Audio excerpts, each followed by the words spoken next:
Hi everyone. Today's episode, I have the lovely Nicola, who is a self-work therapist. And we actually met through a business coach, which I have met so many amazing business besties through. And we met in person like this year at a creative retreat, which was so much fun. Before this call, we were actually just talking about how we're wearing our brand colors because we did what was it called? A color analysis Yeah. at the retreat, like as part of it, which again was just so much fun. But yeah, I'll pass over to you to do a little intro. Yeah, so hi, I'm Nicola. I'm a therapist, and yeah, like you said, I specialize in self-worth and confidence. And I also work a lot with like relationships, whether that's romantic, friendships, family, things like that. Yeah, and I guess my mission is for everyone to just feel good enough as they are, and then to build a life and relationships from that. Oh, I absolutely love that. And I mean, it's a similar mission to me. Like, I want people to really embrace like their authenticity and know that, like you are the most magnetic when you are being yourself. But obviously, there's the deeper work to do to be like, okay, how can I love myself? How can I feel safe to like be myself as well? So I love that you Yeah. do this. And I love that you support people in relationships as well. I think there's so many people that want, they want the dream partner, and we do need to be able to like heal some things to be able to then attract in the right person for you. Definitely. And I think that's what really led me into this work as well, is like I think it always shows up in a certain way for different people. And for me, it was just like relationships were just like, what is going on? Like, what is happening? Why am I being treated this way? And that's what really got me to go, right, okay, I think I need to do some work on this. I'd love to hear some more about your story. Tell us the details. Well, I mean, I struggled with confidence my whole life. I actually went traveling a lot and things like that. And yeah, I was just always in relationships with people who never really fully understood me or never like really truly respected me. And I ended up like ending a relationship with a long-term partner, became a single mum, and tried to go out dating again. And I was just ending up in situations where like to the point where people were just like bailing out on dates and I was still trying to meet up with them again. I was like, where is my worth at? Like, why am I doing this? Why am I chasing these breadcrumbs? Like, just like, where is my value? So that's kind of how it showed up for me. And I was like, I need to change something here. Yeah. What were your steps? What did you change? Well, at first, I know like you believe in like the universe and everything. I think for me, like, when I noticed these patterns, it's almost like I just had this message, like which was like you need to stop believing in your worth, and it just came to me. And I remember I wrote it down. I was like, oh my God, I don't know my worth. And that's kind of where the self-worth therapist was born, because I was like, this is the key. So basically I started therapy. Obviously, that's probably why I'm a therapist now, because that's the thing that really healed me. And it was actually during the pandemic. So I started therapy. I was like literally doing that every week. I also got a relationship coach as well. So I was kind of like double. I had so much time. I was like furloughed from my job and basically just started to like love myself, but also like heal those deeper wounds as where those not good enough wounds have started. Because yeah, I think when you can heal those wounds, you heal those like parts of yourself that are still like I guess carrying that and then causing those same patterns to kind of continue, I guess. Oh, definitely. Because I think unless we are healed, we do tend to repeat the same patterns. You think, oh, I'm done with this relationship. I won't do that again. And then you find someone else. And obviously at the start, you probably don't see those same patterns, but then you're like, oh, why has this happened again? And I know Yeah, it's not funny because it's not good like at all. And I know it can be like really frustrating for people, but it also yeah. is so amazing to know that if you do the inner work, like you can heal these patterns and you can then attract something more aligned like for you. Definitely. It was like getting to the root of like where those beliefs had come from, that I wasn't lovable, that I wasn't deserving of like a good relationship. Kind of like, I guess like I grew up in an environment where my parents always argued, things like that. I never had like a model of what a good relationship looks like either. So I was kind of just repeating patterns. Also, it's like, especially with my dad, he was quite emotionally unavailable. So I think I learned that this is what like men are like in general, and almost like they don't really show up for you in that way. But when I kind of healed where that came from, I was like, ah, okay, I can start shifting that now, and maybe actually I am lovable, and maybe I do deserve respect, and maybe like relationships can be healthy. Yeah, oh, I love that. Feel like I want to dive a bit into my stories of worth here because I think people Yeah. like it's good to hear, and I think people can see people and think, oh, like they're all good now, and I'm like, yeah, in general I'm good now, but like I've still experienced like these kind of things in the past. I think, men is one story on their own. I've typically had like pretty good men in my life, which has felt really really nice. Totally. And I think a lot of that does come from like my relationship with my dad, which has been like really good. Because I know that a lot does start like in childhood. So I think relationships wise, I've always been like, yep, this has been good. But in the flings, I've definitely accepted less, when it's just like a summer fling kind of like casual vibe. I've been like that's when I think my boundaries and standards can like change. And like there's definitely been times it's like my friends are like, you're better than that, like you need to let them go, and I'm like, I know, but it's hard, like you don't always want to. So yeah, I think like remembering that you're worthy of everything. And for me, like the biggest blessing this year is like I have had a few like flings that didn't, like work out, where they were kind of like 80% good, like Mm. 80% like great, and you think, oh, this is what I've never had before, but then the 20% is not, and and you're like, but I also, those things are also really important to me, and like why can't I have it all? And even just noticing the way that people make you feel as well, like that is like so important. And then meeting my dream man this year, who's literally like the Yeah. whole package, and I'm like, they are out there and you are so worthy like of having them. But my other one is definitely that I struggled with is worth in the workplace. I Mm. think, Yeah, that showed up a lot for me as well. oh, that's the one I struggled with the most. So like I was working in recruitment, I kind of fell into the job like in like admin coordination kind of role. And then I've always been like someone who's really onto it, like really good at my job, will do as much as I can, like bit of a perfectionist to be honest, which is like not always been good for me. But then I was given Isn't it with given that? so much work to the point of burnout, but then also like my man, and I know that this is like it was on me as well, but I'm just saying, wanting to share that sometimes the people around you can make a big difference. Like my Oh yeah, manager was totally. really like putting me down, and I know from her experiences like she didn't get a leg up in the workplace, so she felt like everyone else had to like also struggle to be able to like get to their next step, and just like kind of was like, you're not going to be able to do this, you're not going to be able to do that, like you just need to figure it all out for yourself. And just made me feel like I wasn't worthy of like a step up. So I felt like I don't even know how to describe it. I just felt like I wasn't good enough, but also no matter what I do, I wasn't gonna like I couldn't get any better. I wasn't getting any praise for the stuff that I was doing. Mhm. And it just felt Yeah. like rubbish. I didn't feel confident to like share my ideas because I was scared they were going to be shot down, which they would have been shot down in this situation.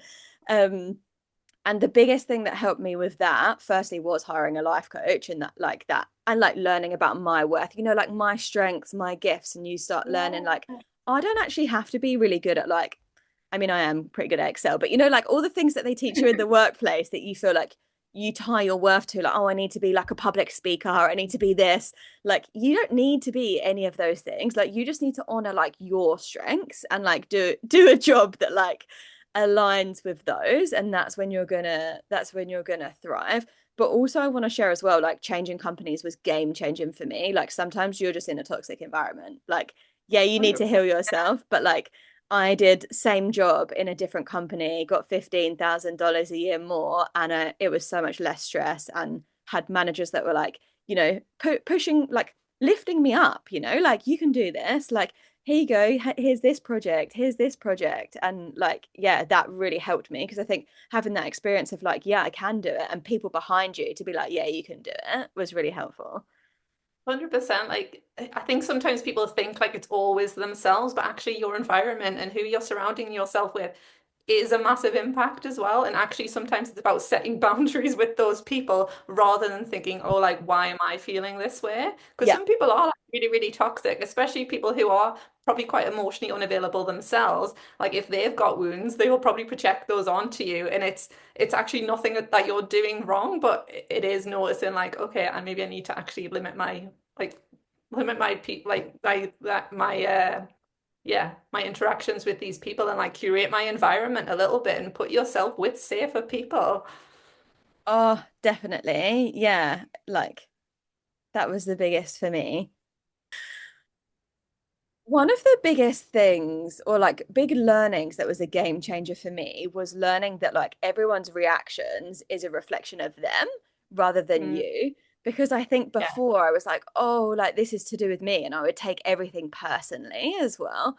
Yeah. Um, but yeah, like learning, oh, you know what, if your manager's being really like funny with you, like it's it's probably a them problem, you know, like, and it's not to say that we can't take responsibility if something's ours, but also that's where the power of like communication comes in, is like if we can actually communicate like how we're thinking or what we're feeling, or you know, if we think something's up, like that's all we can do. Like, oh hey, it seems like, you know, something's up, like just wanted to check in, like make sure, Yeah, you know.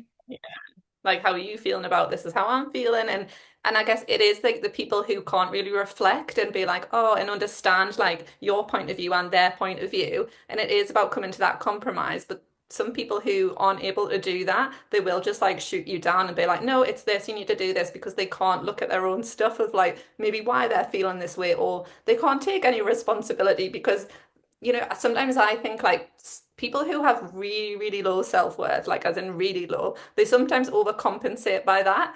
And by almost like seeing themselves as superior, and like you can't like battle with them at all. They've almost protected themselves. So they're like, no, no, it's this way, it's this way. Whereas actually having like a healthy self-worth is being able to like, admit when you're wrong, actually have a conversation about something, like realize like you don't need to be perfect at Excel. Like I'm absolutely terrible at maths, but like I don't need to do that in my job. Like you were saying about that uniqueness as well. Like I use my skills to help the people that I'm best like able to help, and that in turn helps with my confidence and my sense of belonging almost. And I do think like self-worth is about this, I guess, your sense of belonging in the world and feeling safe and accepted for who you are. And you're just never going to be accepted in the wrong environments where people are very judgmental or don't really see your view at all and can't even be open to your view even. Oh, definitely. Yeah, I think ultimately like it comes with self-awareness. Like we have to be aware Yeah. of like what's going on for us. And I've loved shifting my like mindset to like curiosity, instead of like labeling things as like good or bad, because that's what we've been taught, like, oh, it's bad to feel that emotion or to think that way. And it's like having compassion for yourself, but also like curiosity, like, oh, this is how I'm feeling. Like that's okay. Like how can I accept how I'm feeling this in this moment? And what is this telling me about myself? You know, like what could I learn? And yes, sometimes it might be like, oh, you know, my environment is off and maybe I could deal with the shift there. Or it might be like, oh, there's actually some healing that I feel like I would need to do here. And like how can I, yeah, dive into that?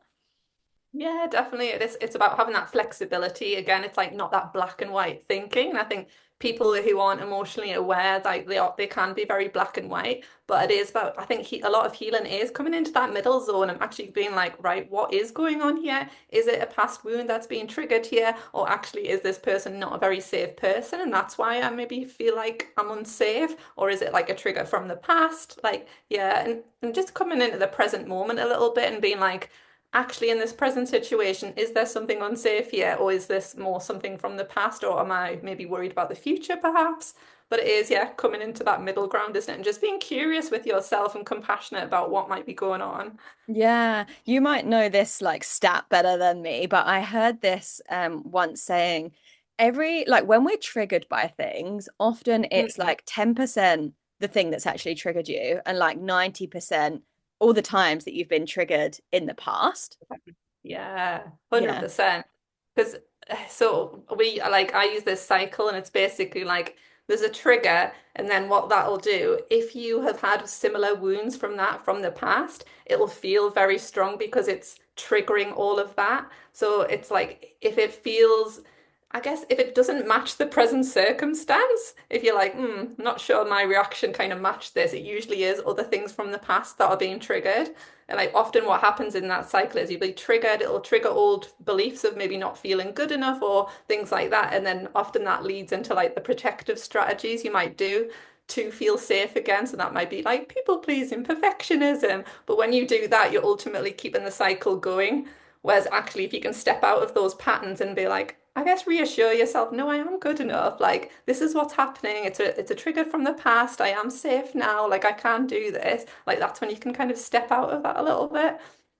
Oh, yeah, definitely. And I bet there's so many people listening that can resonate. And I love sharing that kind of stat as well, because I think some people think they're overreacting sometimes when they've like something's come up and they're like, oh, like this feels really big for me. And it's like, but that's because it isn't just this thing that is bothering you. It is all the times that has happened before. So like this 10%, this specific situation probably isn't that bad, but like it is bringing up a lot of stuff like for you.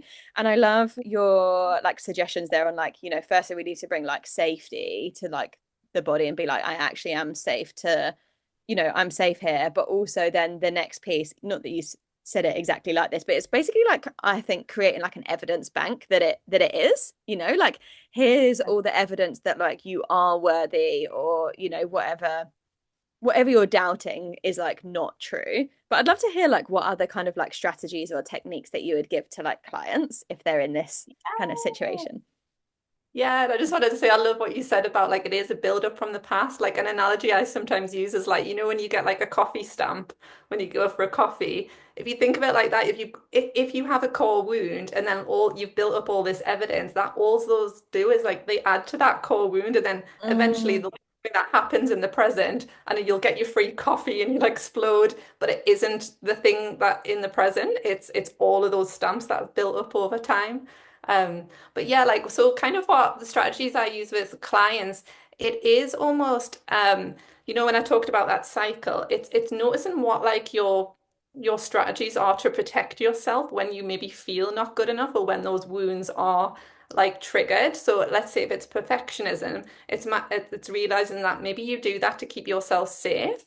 And it is starting to go, okay, how can I step out of that a little bit? How can I start to experiment with maybe not being perfect? Or if yours is people pleasing, maybe it's starting to set those small boundaries. And like you say, you're building that evidence for yourself. But obviously, when you do this to start with, it's going to feel really uncomfortable because that protective strategy is going like, no, this is what's kept us safe in the past. We need to keep going. And I think like when these thoughts and feelings come up, like we don't want to push them away. We want to almost like acknowledge them and be like, hi, I see you here. I know you're trying to keep me safe. Like, and maybe even acknowledge like where those wounds have come from. And obviously, like the more awareness you have of that, you can go, I know it might be that, it's triggered from this time, and that was really scary. And I know that was awful. But honestly, like we are safe now. And it's almost like learning to soothe that part. And I always say, like, work with it. So we're not telling it to shut up. We're not going like, I know a lot of people be like, tell the inner critic to just F off. It's like we want to kind of maybe work with it a little bit, almost like talk to it, like sit it down at the table and be like, right, okay, we're going to do this now. We're going to step out of that perfectionism or people pleasing or whatever it is, overworking. This is what we're going to do now. And it might be like, no, no, no, we can't do that because this is what we've done to protect ourselves in the past. And actually, a good way to think about this as well is like, what has kept you safe in the past? Because that is probably what you're doing now. And yeah, it's having a conversation with that part. And I guess just asking it if you can take the wheel for a little bit, just be like, can I offer a bit of hope to you here? There is another way. Because yeah.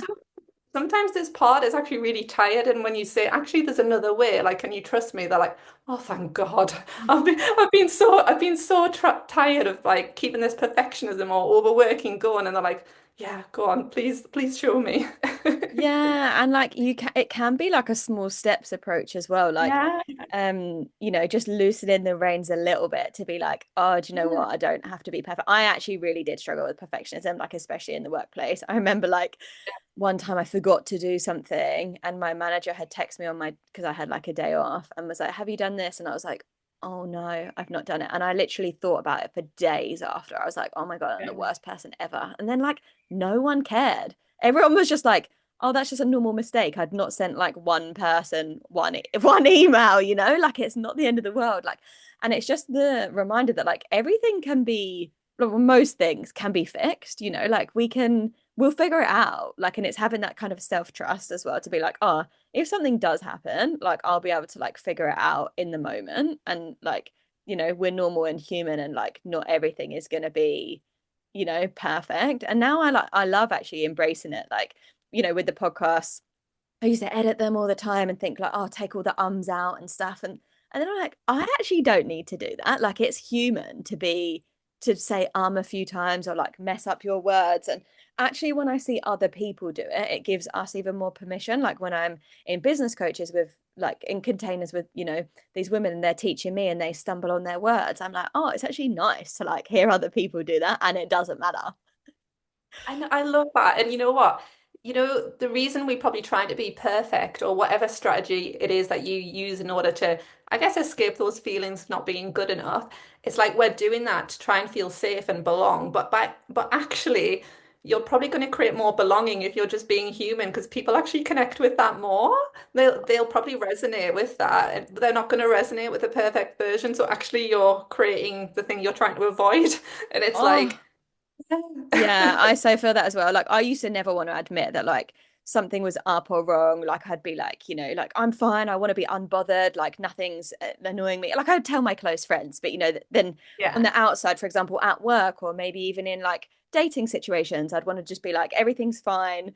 But actually like vulnerability is so powerful. And I know this like hosting women's circles and obviously coaching and programs and stuff now, but like people like get so much from hearing about other people's stories and struggles, and the more I share like these are the things I've really struggled with, then people are like, oh my god, like I thought I was the only one. Like for example, Yeah. this week I posted online, oh, I used to cry like pretty much every day in one of my 9 to 5s. The first one where like my manager wasn't that great and it was just super busy. I was crying all the time, and a woman messaged me like, this is me. Like, I feel like it's so nice to hear that I'm not the only person that has done this because I've never seen anyone else do it.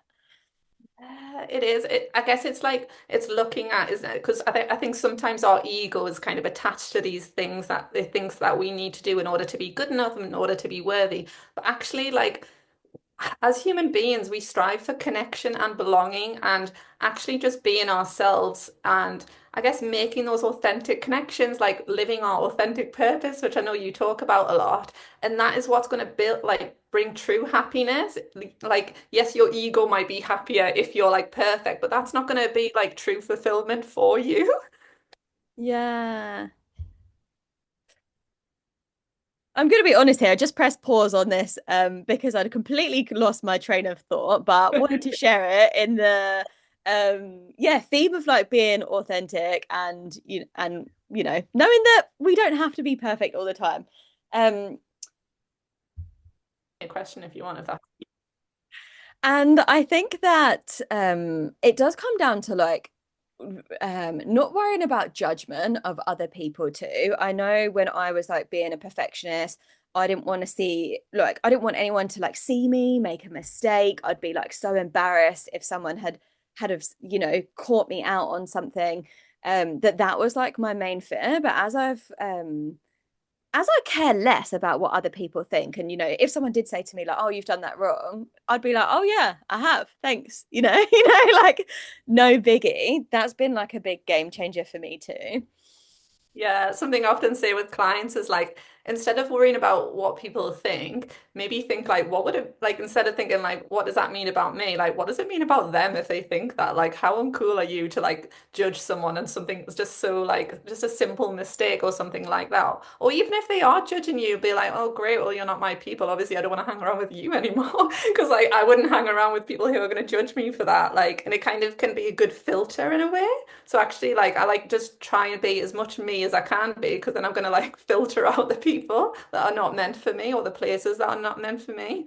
100%. You like attract the people that are for you and like repel the people that aren't. I also love that as well when it's back to like people's reactions and responses are to do with them. And often when people are like, unkind or whatnot, Yeah, I have compassion now where I'm like, I feel like there's something within them that is not like that happy, and that's why they're responding this way. And then, I think that makes it easier. 100%, because there's a reason that they're reacting negatively. And I think sometimes we do take things personally, but actually, if you throw it back and be like, actually what is going on for them, what might have led them to believe these things, like what trauma might they have, or what negative experiences might they have had, or maybe they're just having a really bad day. Because I think our like immediate response is to go, oh, what does this mean about me? But it's like maybe just throw it back and be like, actually, what's going on for them? Yeah, and like have compassion for that and realize yeah, there probably is something going on for them, and like how sad that they've had to then project that out. So yeah. Yeah. I want to talk about this in regards to dating as well, because I think this is what people struggle with. People are always thinking, what do they think of me? Like, what are and like worrying, are they going to text me back? Blah, blah, blah. But actually, Mhm. how can we flip that to like, yeah, what do you think of them? You know, like, is this the person that you want to be dating? Like, you know, if someone's not texting you back, like, is that, you know, something that you want? And I'm not saying that we need to be on our phones 24/7, but you know what I mean? If Yeah. people are like, you know, online and taking hours, days to reply and making you feel that way. Like, is that something that you like want within someone? Rather than making it Yeah. mean something about you, like, oh, I'm not good enough and that's why they're not texting me.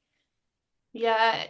I would think maybe I'll just look at it and go, oh, like what is going on here? Like, is there some struggles in communication? Maybe we're not on the same page. Like, do we have the same values? Rather than like again, like yeah, you making it mean something about you, that means I'm not good enough because they're not replying. Like maybe they're busy, or maybe they just don't have the emotional capacity that you're looking for. Like maybe they don't meet your needs in that way. Maybe there's someone who works like 24/7 and you want to like have a partner you can actually have like a bit of banter with on text message and stuff. So actually looking at it and going, oh, what's going on here? Like, is this actually come back like a compatibility thing? But like again, if that's happening in dating, don't be afraid to be vulnerable and be like, hey, I'm noticing that you know you're not that like quick on the update with the text messages, just wondering what's going on for you. And they might just be like, all right, I didn't realize like yeah, I've been a bit like busy at work. Again, it might not be anything, or they might just not realize that's what you need. And actually in those circumstances, people can be like, oh yeah, like I'm happy to text a bit more. That's what like you enjoy. Like I'm just not used to that. And again, it's about being curious and being like, what is going on? And can I just lean in, maybe have that conversation? And again, if they don't really respond well to that, you've got your answer as well. Like they're not for you because they're not like meeting Yeah. your needs. I do say this, like, let people disqualify themselves from your life, you know? Yeah, And again, not that anyone's going to be like perfect either, like, not going to be like, you have to yeah, do everything right. But, you know, if people are not meeting like your non-negotiables, and like for me, that is like, you know, clear communication, like empathy, you know, like deep conversations, and everyone's non-negotiables are going to be different. But if you're not meeting my non-negotiables, then like, I can't carry on with you. And, you know, it's been so lovely actually, like with my partner now, sharing my like vulnerabilities. Because I think with friends, I've always found that easy. With partners, yeah, especially at the start, I found it harder because I have had experiences in the past where like people love the fun side of me, like the fun, playful, bubbly side. And then actually, I'm a very deep emotional person too. And that's part that I've potentially kept hidden in the past. But yeah, I'm like, I don't want to hide that bit anymore. And I haven't at all with this, with Paul, my partner. And like every yeah, time I share something vulnerable, sometimes I do still get that like fear that's like, oh, like what if they're not gonna like send me a good response?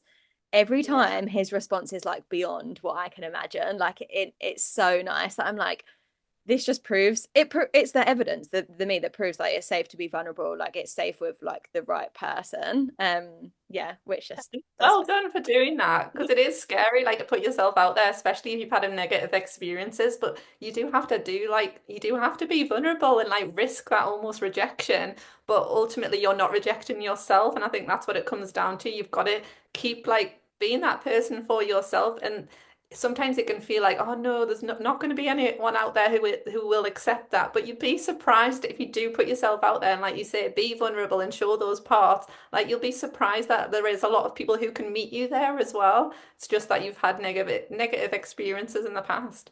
Yeah, definitely. And yeah, it comes, I'm thinking of that let them theory as well by Mel Robbins. And it's like all Oh we yeah. can do is control ourselves. And like if we are like our most authentic self, like that's all we can do. If people are going to respond differently, let them. But like, yeah, also don't expect that they're gonna come back with something negative. Like, what if the reply is going to be better than what you think, or like the experience is going to be better than what you think? Because I think we can be so in our minds and like you know, our thoughts and our beliefs do influence our reality too. So the more we're thinking like good things are going to happen to me, like I'm going to attract the right person for me, as well as obviously doing the inner work, because that alone is not going to do it. Yeah. Yeah, that's amazing.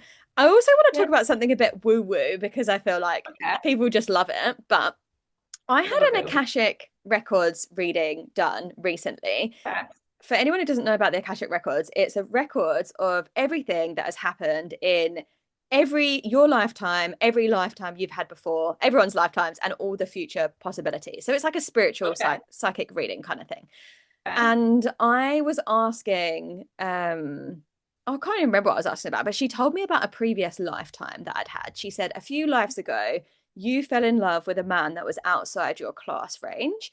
And she was like, you both fell in love, but he couldn't marry you because of the class system, like in that time.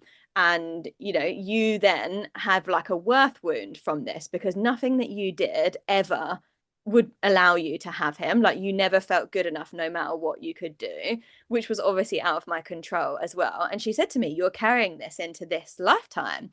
And I was like, oh, that is so interesting. Like maybe as well as like, childhood and other experiences you've had in this life, there could also be things that have happened in a past life that are still like lingering for you too. 100%. And even like generational stuff as well. Yes. Like sometimes it's a wound from like your great great great great grandma that you're like carrying and that's being triggered and like you can't make sense of it because you've had no experience, but you know there's something there. And it is like sometimes it is like good to look at like family constellations and like patterns that have happened. But again, even looking at things like dreams and stuff, I do that in Mm. therapy because like sometimes your dreams can like tell you what's like yeah, what's going on because when you dream as well, like your conscious mind can't come in to like interpret it a little bit more. And yeah, I think yeah, past lives, like my best friend, she's really, really into that as well. And like what's happened in other lifetimes that's still like holding you back now.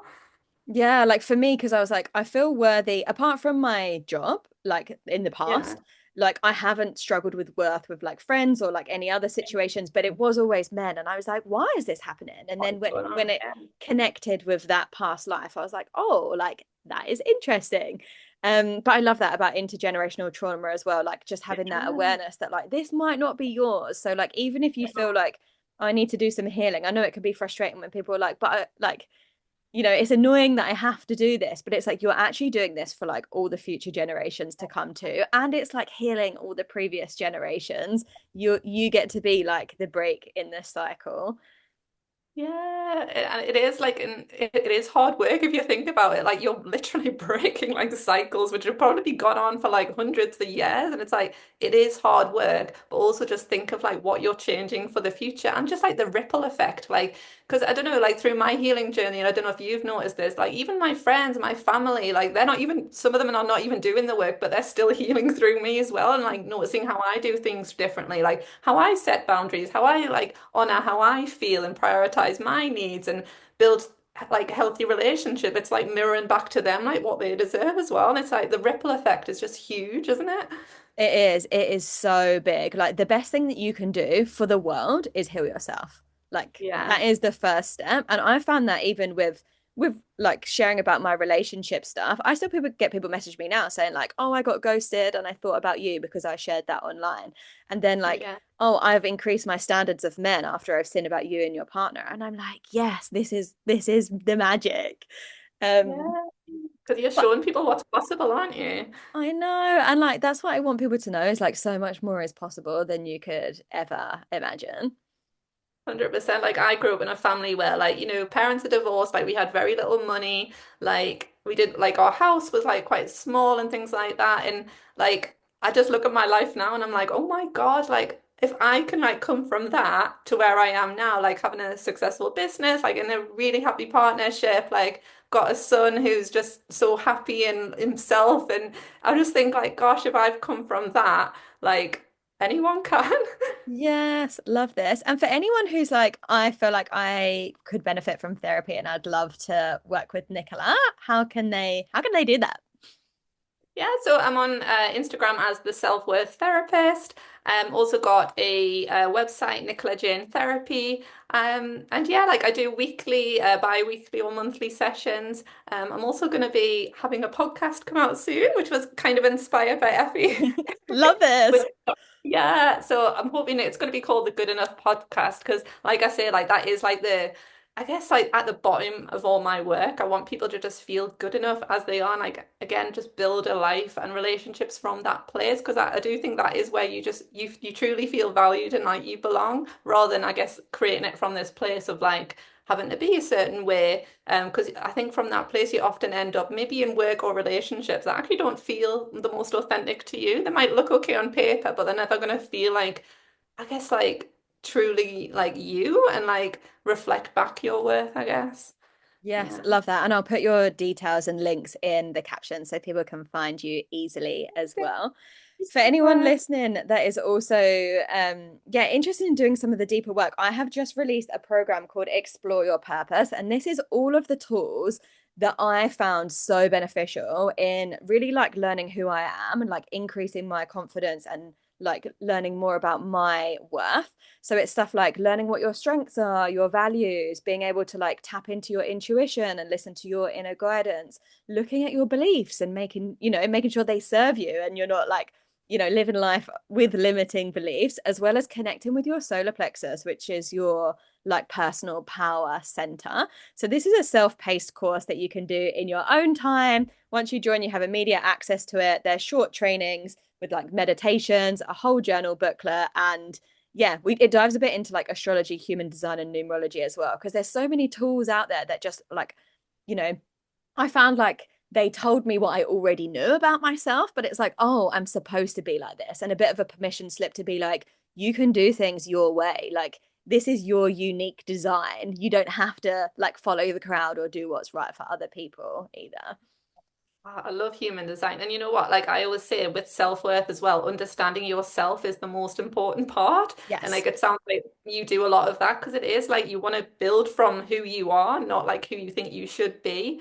And yeah, I love human design. I'm a projector. And like when I read that, I was like, oh my God, everything makes sense. Yes, and I'm not an expert in human design, but I think even just having the basic knowledge on it is like so amazing. And then there's so many amazing practitioners that can do a whole deep dive. But Yeah. I'd love to finish up with a question that I've started Yeah. asking my people on here is what are you obsessed with at the moment? At the moment, as in like general or just in life?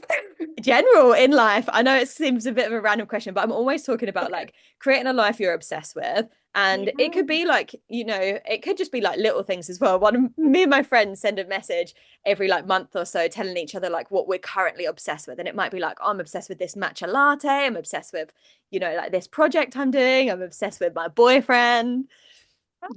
Okay, so one thing I'm absolutely obsessed with at the minute, and I've asked for loads of stuff for Christmas on this, and I don't know if you've heard about it, and I always pronounce it wrong. It's called Feng Shui, which is Yes. all about how you design your house to like support your energy and like what feels good. Because I've started like following some tips on it, and oh my God, like things are shifting. So like I'm just obsessed, and like we moved into our house like a year ago, so like it's still at the very early stages of like getting it all nice and stuff. So yeah, it's really, really interesting, like how you like.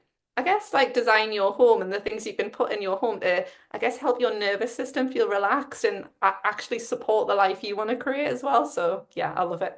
Oh, it's so fascinating. You can do so many things to like bring in abundance. I remember it was like shut the Mhm. toilet seat, like make sure there's no Yeah. leaks in your home. Make sure that like when you go in your door, it's like clear. So Yeah. yeah, it's like so fascinating. So you can look up like anything that you want to bring into your life and then look at how that like resonates with your home, even like bringing in different elements, plants, whatnot. So this is why I love I've this been question as well, like, because I think it brings up like random stuff that random people need to stuff. know about. Yeah, I've been tying like red ribbon around all the pipes, like in the kitchen, because For apparently that abundance. yeah, Yeah. keeps leaking, keep going out, and I swear honestly, like I cleared out the part of the house which was like work and life, and I'm not even kidding. Like that week, my partner got a pay rise, and I was like, oh my God, it must have been like this, and he was just like, oh, it wasn't all my hard work or anything. And I was like, well, I think it's this. So, but like it's crazy, and I'm just like, oh my God, I need to do more of this. Energy makes such a big difference. And yeah, I think magic. Anyway, I've loved having you on the podcast. Thank you so much Oh, for thank coming you so on. much. Thank Yeah. you. And Yeah, I'll wishing speak to you everyone soon. a good rest of your day. Mwah! Bye.